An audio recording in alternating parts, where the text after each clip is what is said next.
विद्यार्थी मित्रांनो, मी विनोद Munde sir, Yashwant academy, Kinwat. या अगोदर पहा, आपण अंकगणिताचे काही व्हिडिओ पाहिले होते. पण आज मी आपल्यासाठी बुद्धिमापन चाचणीचे काही प्रश्न या ठिकाणी घेणार आहे. आपल्या सर्वांनाच माहित आहे की बुद्धिमापन चाचणीमध्ये कॅलेंडर नावाचा एक घटक आहे आणि त्या कॅलेंडर नावाच्या घटकावर आपल्याला बऱ्याचदा परीक्षेमध्ये प्रश्न विचारले जातात. पण त्यासाठी आपल्याला कॅलेंडरचे नियम माहीत असणं गरजेचं असते. जसं की पुढच्या तारखेचा वार आपल्याला काढायचा असतो. तुम्हाला एखाद्या तारखेचा वार देतील आणि पुढच्या तारखेचा वार तुम्हाला त्या ठिकाणी विचारला जातो. पण असे प्रश्न सोडवताना तत्पूर्वी आपल्याला कॅलेंडरचे काही नियम माहिती असणं गरजेचं आहे. जसं तुम्हाला फक्त आता मी अशा प्रकारचे प्रश्न सोडण्यासाठी फक्त 4 नियम सांगणार आहे. ते 4 नियम जर तुम्ही लक्षात ठेवले, तर या प्रकारचा प्रत्येक प्रश्न आपण त्या मेथडनं सोडवू शकतो. जसं एखादा महिना जर 28 दिवसाचा असेल, म्हणजे साधारण वर्षामधला फेब्रुवारी महिना. एखादा महिना जर 28 दिवसाचा असेल, तर त्या 28 दिवसाच्या महिन्यामध्ये 0 दिवस एक्स्ट्रा असतो. एखादा महिना जर 29 दिवसाचा असेल, तर त्यामध्ये 1 दिवस एक्स्ट्रा असतो आणि 30 दिवसाच्या महिन्यामध्ये 2 दिवस एक्स्ट्रा असतात आणि 31 दिवसाच्या महिन्यामध्ये 3 दिवस एक्स्ट्रा असतात. असे 4 नियम जर आपण लक्षात ठेवले, तर अशा प्रकारचा प्रत्येक प्रश्न आपण सॉल्व्ह करू शकतो. जसं पहा, 12 जानेवारी 2005 शनिवार असेल, तर 24 जुलै 2005 चा वार आपल्याला या ठिकाणी विचारलेला आहे. मित्र पहा, आपण आता कुठून निघालो? जानेवारी महिन्यापासून निघालो. मधले महिने काय असतील आणि आपल्याला जाऊन थांबायचं आहे शेवटी जुलै महिन्यामध्ये. ओके, पहा, आपण निघालो 12 जानेवारी आणि जायचं आपल्याला 24 जुलै. 12 जानेवारी 2005 शनिवार असेल, तर 24 जुलै 2005 चा वार आपल्याला विचारला. तर पहा, आता पहिल्यांदा एक लक्षात ठेवायचं की हा जानेवारी महिना किती दिवसाचा आहे? 31. जानेवारी महिना हा 31 चा आहे. पण ते 31 मधून हे 12 दिवस आपल्याला काढायचे आहेत. 31 मधून 12 मायनस करा. 11तून 2 गेले 9 आणि 2तून 1 गेला 1, म्हणजे 19 दिवस. जानेवारीचे दिवस किती येणार? 19. ठीक आहे, जानेवारीचे 19 दिवस. आता त्यानंतर जानेवारी नंतर येणारा महिना कोणता आहे? तर फेब्रुवारी. आणि हे इसवी सन कोणतं आहे? तर इसवी सन 2005, म्हणजे साधं वर्ष आहे. मग जानेवारीचे 19 कसे आले? 31 मधून 12 मायनस केले, 19 दिवस जानेवारीचे. त्यानंतर हे वर्ष साधं असल्यामुळं फेब्रुवारी महिन्याचा एक्स्ट्रा दिवस 0. फेब्रुवारी, मार्चचे 3, एप्रिलचे 2, मेचे 3, जूनचे 2 आणि जुलैचे 24. ठीक आहे, पहा, पुन्हा एकदा सांगतो. जानेवारी महिना हा 31 दिवसाचा असतो. 31 मधून हे 12 दिवस आपण जर मायनस केले, तर जानेवारीचे 19 दिवस, किंवा 19 म्हणण्यापेक्षा 7 दोन्ही 14, बाकी उरली 5.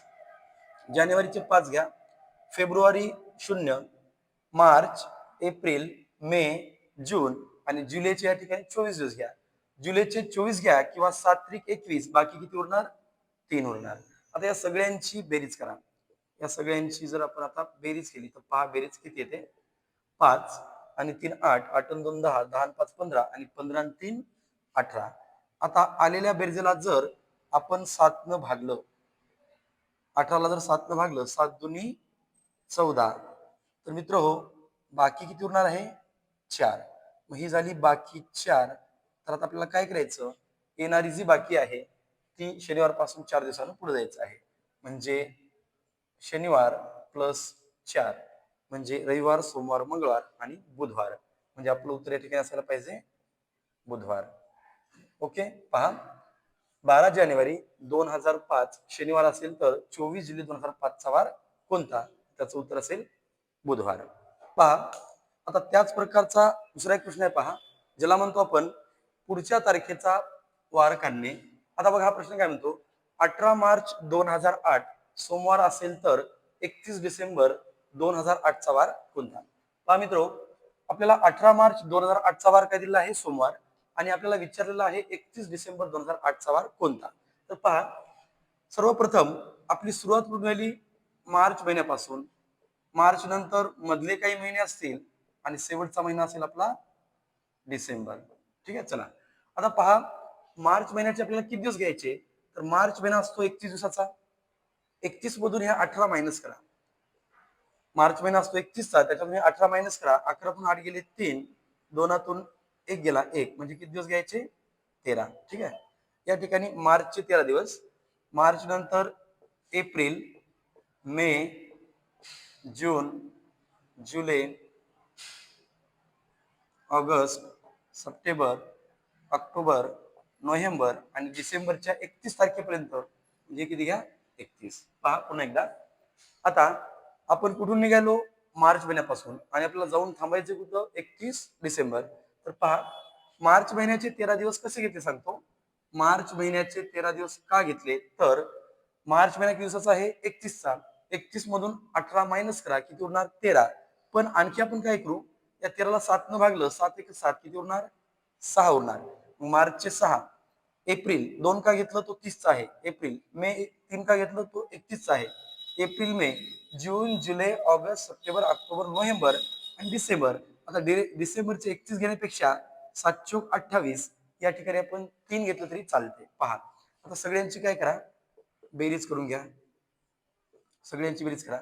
6 आणि 2 8, 8 आणि 3 11, 12 13, 16 19, 20 21 आणि 3 24, 25 26, 26 आणि 3 29. म्हणजे या सर्व संख्यांची बेरीज 29. आणि या 29ला जर आपण आता 7 न भागलं, 7 चोक 28, बाकी किती उरणार? 1. बाकी उरली 1. मग आपल्याला पुढच्या तारखेचा वार विचारला आहे, म्हणून येणारी बाकी त्या वारामध्ये प्लस करा, म्हणजे 1 ने पुढे जा.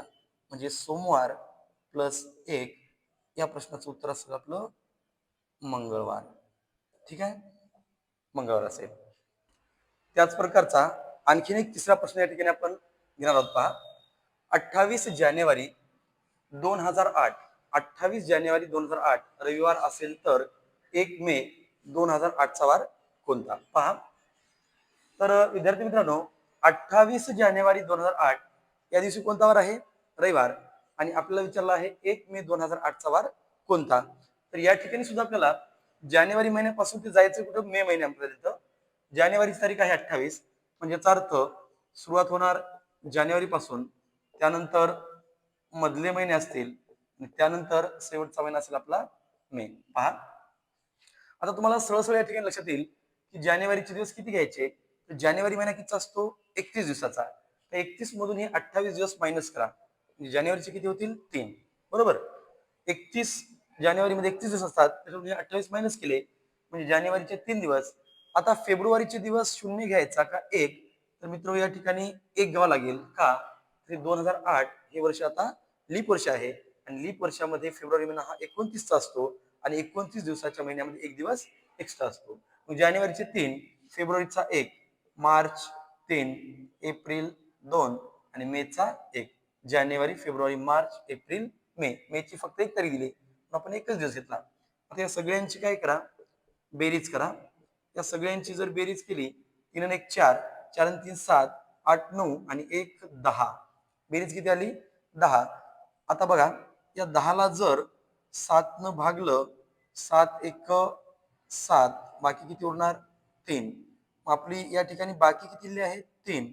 मग आपल्याला पुढच्या तारखेचा वार काढायचा आहे. मग आपल्याला 28 जानेवारी 2008 कोणता वार दिला होता? रविवार. आता आपली बाकी किती आलेली आहे? 3.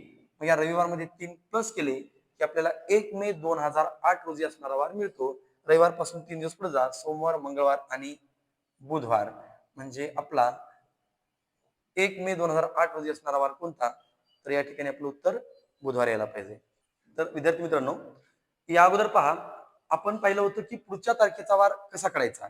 पण आता हा जो प्रश्न आहे तो पुढच्या तारखेचा वार काढायचा नसून आता आपल्याला मागच्या तारखेचा वार काढायचा आहे. पण काळजी करू नका, जसं आपण समोरच्या तारखेचा वार काढताना नियम पाहिला, तोच नियम आपल्याला या ठिकाणी लावायचा आहे. फक्त एक लक्षात ठेवा, 5 ऑक्टोबर 2025 रविवार असेल तर 10 मार्च 2025 रोजी कोणता वार होता असं विचारलं. मला सांगा, दिलेली तारीख समोरची आहे आणि विचारलेला वार जो आहे तो मागच्या तारखेचा आहे. आपल्याला काय करायचं बघा, तर या ठिकाणी मागच्या तारखेचा वार काढायचा असेल तर आपल्याला ऑक्टोबर कडून मार्च कडे न जाता आपल्याला मार्च कडून ऑक्टोबर कडेच यायचं आहे. का? 5 ऑक्टोबर पासून 10 मार्च पर्यंत गेलं काय, किंवा 10 मार्च पासून 5 ऑक्टोबर पर्यंत आलं काय, काही फरक पडणार नाही. त्यामुळे आता आपण काय करू, 5 ऑक्टोबर पासून 10 मार्च कडे जाण्यापेक्षा 10 मार्च पासून आपण आता 5 ऑक्टोबर कडे येणार आहोत, आणि येणाऱ्या बाकीचं काय करायचं ते आपण नंतर पाहू. ठीक आहे, चला आता आपल्याला तिथून निघायचं. कुठून? मार्च. त्याच्यानंतर मधले महिने मार्च मधले महिने आणि शेवटी असेल ऑक्टोबर. पहा आता मार्चची किती तारीख आहे 10. मग मार्च महिना कितीचा आहे 31चा. मार्च महिना 31चा आहे. 31 मधून हे 10 मायनस करा किती उरले 21. म्हणजे मार्चचे दिवस किती घ्यायचे 21. ठीक आहे. मार्चचे 21 घ्या. मार्च नंतर एप्रिल, मे, जून, जुलै, ऑगस्ट, सप्टेंबर आणि ऑक्टोबरचे किती तर 5. ऑक्टोबरचे किती घ्यायचे 5. पहा पुन्हा एकदा 5 ऑक्टोबर 2025 रविवार असेल तर 10 मार्च 2025 रोजी कोणता वार होता असं आपल्याला विचारलं. म्हणजे आपल्याला 5 ऑक्टोबर कडून कुठे जायचं होतं 10 मार्च कडे. पण आपण तसं न करता काय केलं 10 मार्च कडून आपण आलो 5 ऑक्टोबर कडे. मग आपली सुरुवात कुठून होणार मार्च मधले महिने आणि शेवटचा महिना असेल ऑक्टोबर. पुन्हा एकदा पहा आता मार्च महिना कितीचा आहे 31 दिवसाचा आहे. इथं तारीख किती दिली 10. मग 31 मधून 10 जर मायनस केले तर किती येतात 21. मग या ठिकाणी आपण 21 घेऊ शकतो किंवा या ठिकाणी आपण 0 पण घेऊ शकतो का 7 त्रिक 21 बाकी किती उरली 0. मग मार्चचे किती दिवस घेतले 0. एप्रिल 30 दिवसाचा आहे म्हणून 2 दिवस. मे 31 आहे म्हणून 3 दिवस. जून, जुलै, ऑगस्ट, सप्टेंबर आणि ऑक्टोबरचे या ठिकाणी किती तारीख आहे तर 5. आता या सगळ्यांची बेरीज करा. 5 5 2 7 7 3 10 10 5 15 15 आणि 5 20. या ठिकाणी आपली बेरीज किती आहे पहा 20. या ठिकाणी बेरीज झाली 20. आता 20 ला या ठिकाणी 7 ने भाग द्या 7 दुनी 14. या ठिकाणी बाकी किती उरणार बाकी उरणार 6. फक्त आता एक गोष्ट आपल्याला लक्षात ठेवायची आहे या ठिकाणी की आपल्याला या प्रश्नामध्ये पुढच्या तारखेचा वार काढायचा नव्हता तर आपल्याला मागच्या तारखेचा वार काढायचा होता. त्यामुळं येणारी बाकी रविवारपासून पुढे न जाता आपल्याला 6 दिवसांनी आता मागे जायचंय. मग आता आपलं उत्तर काय असेल रविवार पासून आपल्याला 6 दिवस मागे जायचं आहे. रविवार पासून 6 दिवस जर आपण मागे गेलो तर निश्चितच त्या ठिकाणी आपल्याला सोमवार मिळणार आहे. रविवार पासून 6 दिवस मागे गेल्यास आपल्याला सोमवार मिळेल. चला त्याच प्रकारचा आणखी एक प्रश्न ज्याला म्हणून आपण मागच्या तारखेचा वार काढणे. तर पहा प्रश्न काय म्हणतो बेटा 10 डिसेंबर 2009 मंगळवार असेल तर 1 मे 2009 रोजी कोणता वार होता. आता मला सांगा प्रश्न पाहिल्यानंतरच आपल्या लक्षात येईल की आपल्याला मागच्या तारखेचा वार काढायचा आहे. तारीख पहा कोणती दिली 10 डिसेंबर 2009 मंगळवार असेल तर 1 मे 2009 रोजी कोणता वार होता. ही तारीख पुढची आहे आणि ही तारीख मागची आहे. म्हणजे आपल्याला या ठिकाणी मागच्या तारखेचा वार विचारला आहे. पण काळजी करू नका मागच्या तारखेचा जरी वार विचारला तर आपल्याला एक लक्षात ठेवायचं आहे डिसेंबर कडून मे कडे न जाता आपल्याला मे कडून कुठे यायचं आहे डिसेंबर कडे यायचं आहे. पहा आपली सुरुवात कुठून होईल तर मे महिन्यापासून सुरुवात होईल मे. त्यानंतर मधले महिने असतील आणि त्यानंतर शेवटचा महिना घ्यायचा आपल्याला डिसेंबर. पहा आता मला सांगा या ठिकाणी थोडस आपण आपला वेळ वाचू. मे महिन्यामध्ये एकूण दिवस किती असतात 31. मे महिन्यामध्ये एकूण 31 दिवस असतात. तर 31 मधून हा एक काढा किती उरले बेटा 30 आणि पुन्हा 30 ला 7 न भाग द्या 7 चौक 28 किती उरले 2. मेचे 2 दिवस आपण घेऊ शकतो की नाही निश्चितच घेऊ शकतो का 31 मधून एक मायनस केला किती उरले 30 आणि 30 ला 7 न भागलं 7 चौक 28 किती उरणार 2. मग आपण इथं या ठिकाणी 30 न घेता या ठिकाणी आपण 2 घेऊ शकतो. मग मेच्या नंतर काय असेल जून, जुलै, ऑगस्ट, सप्टेंबर, ऑक्टोबर, नोव्हेंबर आणि डिसेंबरची बेटा तारीख किती आहे 10. आता बघा डिसेंबरची तारीख किती आहे 10. मग डिसेंबरचे 10 दिवस न घेता आपण 10 ला 7 न भागू. 10 ला जर 7 न भागलं 7 एक 7 बाकी किती उरणार 3. चला सगळे दिवस आपण घेतले. आता या सगळ्यांची काय करा बेरीज करा. या सगळ्यांची बेरीज करा 3 आणि 2 5 5 आणि 3 8 8 आणि 2 10 10 आणि 6 16 16 आणि 4 20. या ठिकाणी आपली बेरीज झाली 20. आता पुन्हा काय करा 20 ला 7 न भाग द्या 7 दुनी 14 तर किती उरलं बेटा 6 शिल्लक राहिले ना. बाकी किती उरली भागाकारामध्ये आपली 6. मग आता एक लक्षात ठेवायचं या ठिकाणी की आपल्याला मागच्या तारखेचा वार काढायचा होता ना. त्यामुळं दिलेल्या प्रश्नातल्या वारामधून आपल्याला येणारी बाकी मागे जायचं आहे. मग मंगळवार पासून तुम्हाला किती दिवस मागे जायचं आहे 6 दिवस. मंगळवार पासून 6 दिवस मागे गेले काय किंवा एक दिवस पुढे गेलं काय म्हणजे आपलं उत्तर या ठिकाणी येईल बुधवार, किंवा तुम्ही मंगळवार पासून 6 दिवस मागे जाऊन पहा, तरी सुद्धा आपलं जे उत्तर आहे ते बुधवार येणार. मग मंगळवार पासून 6 दिवस मागे गेलं काय किंवा 1 दिवस पुढे गेलं काय, आपल्याला उत्तर काय मिळणार आहे? बुधवार मिळणार आहे. या अगोदर पहा, आपण समोरच्या तारखेचा वार कसा काढायचा आणि त्यानंतर पाहिलं होतं मागच्या तारखेचा वार कसा काढायचा. त्या दोन टाईपचे प्रश्न आपण कॅलेंडरमध्ये पाहिले होते. पण आता तिसऱ्या प्रकारचा एक प्रश्न आपण या ठिकाणी घेऊन आलो आहोत. पहा, आणि हा प्रश्न जो आहे स्पर्धा परीक्षेच्या विद्यार्थ्यांना हमखास परीक्षेमध्ये विचारला जातो आणि याच्यामध्ये आपल्याला पाहता काय करायचं आहे. रामची बहीण त्याच्यापेक्षा 432 दिवसांनी मोठी आहे. आता लक्षात ठेवा, रामची बहीण त्याच्यापेक्षा 432 दिवसांनी मोठी आहे.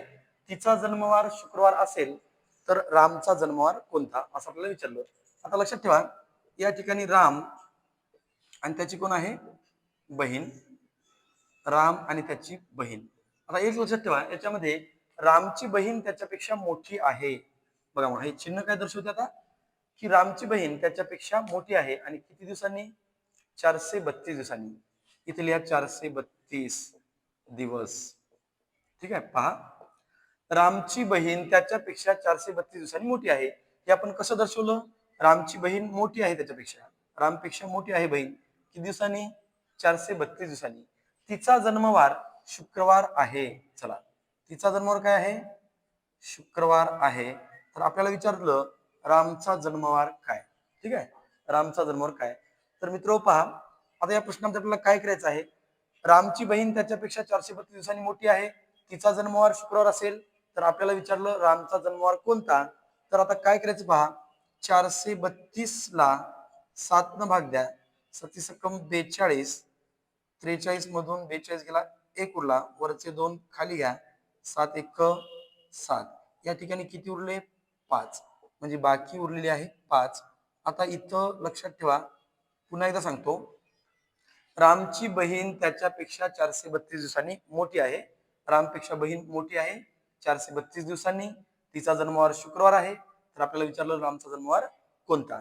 तर आपण काय केलं पाहिजे, या ठिकाणी या 432ला आपण 7 न भागलं, तर भागल्याच्या नंतर आपल्याला या ठिकाणी बाकी किती मिळाली बेटा? 5 मिळाली. आता एक लक्षात ठेवायचं, या ठिकाणी जर तुम्हाला लहान व्यक्तीचा जन्मवार विचारला तर येणारी बाकी पुढे जायचं, आणि जर मोठ्या व्यक्तीचा जन्मवार विचारला तर येणारी बाकी मागे जायचं. मग मला सांगा, आपल्याला कुणाचा जन्मवार विचारला? रामचा. मग राम मोठा आहे की लहान? तर राम या ठिकाणी लहान आहे. मग लहान व्यक्तीचा जन्मवार जर विचारला असेल तर येणारी बाकी पुढे जायचं. म्हणजे शुक्रवार पासून 5 दिवस पुढे जा. शुक्रवार प्लस 5, शनिवार, रविवार, सोमवार, मंगळवार आणि बुधवार. म्हणजे रामचा जन्मवार कोणता असेल? तर याचं उत्तर असेल आपलं बुधवार. रामचा जन्मवार बुधवार असेल. चला, त्याच प्रकारचा आणखीन एक प्रश्न आपण या ठिकाणी घेऊन आलो आहोत. पहा, ए हा बी पेक्षा 185 दिवसांनी मोठा आहे. पहा, ए हा बी पेक्षा 185 दिवसांनी मोठा आहे. बी चा जन्मवार रविवार आहे. तर ए चा जन्मवार कोणता? पहा, आता पहिल्यांदा बेटा इथे लिहा ए आणि इथे लिहा बी. कोण मोठा आहे? ए हा बी पेक्षा 185 दिवसांनी मोठा आहे. बघा, ए मोठा आहे बी पेक्षा किती दिवसांनी? 185 दिवसांनी. बरोबर. प्रश्नात जे दिलं तेच आपण या ठिकाणी लिहिलो. पहा, ए हा बी पेक्षा 185 दिवसांनी मोठा आहे. ए हा मोठा आहे बी पेक्षा आणि किती दिवसांनी? 185 दिवसांनी. या ठिकाणी बी चा जन्मवार काय सांगितला? रविवार. बी चा जन्मवार रविवार सांगितला आणि आपल्याला या ठिकाणी विचारलं बेटा ए चा जन्मवार कोणता. बस, प्रश्नाचीच माहिती आपण या ठिकाणी लिहिली आहे. याच्यावर आपल्याला असं कळलं की ए हा बी पेक्षा मोठा आहे 185 दिवसांनी, बी चा जन्मवार रविवार आहे आणि आपल्याला या प्रश्नामध्ये ए चा जन्मवार काढायचा आहे. तर मग काय करा, 185ला 7 न भाग द्या. 7 दुनी 14, 18 मधून 14 मायनस केले 4 उरतील, वरचे 5 खाली घ्या, 7×42. बेटा या ठिकाणी बाकी किती उरणार आपली? 3. ठीक आहे, या ठिकाणी बाकी आलेली आहे 3. आता विषय असा आहे की आपल्याला जन्मवार कुणाचा कळायचा आहे? ए चा. आणि ए हा लहान आहे का मोठा? तर तो मोठा आहे. मग सुरुवातीला सांगितलं होतं मी की या प्रकारच्या प्रश्नामध्ये जर आपल्याला मोठ्या व्यक्तीचा जन्मवार काढायचा असेल तर येणारी बाकी ही आपल्याला मागे जायचं आहे. मग येणारी बाकी आपल्याला मागे जावं लागेल. कुठून?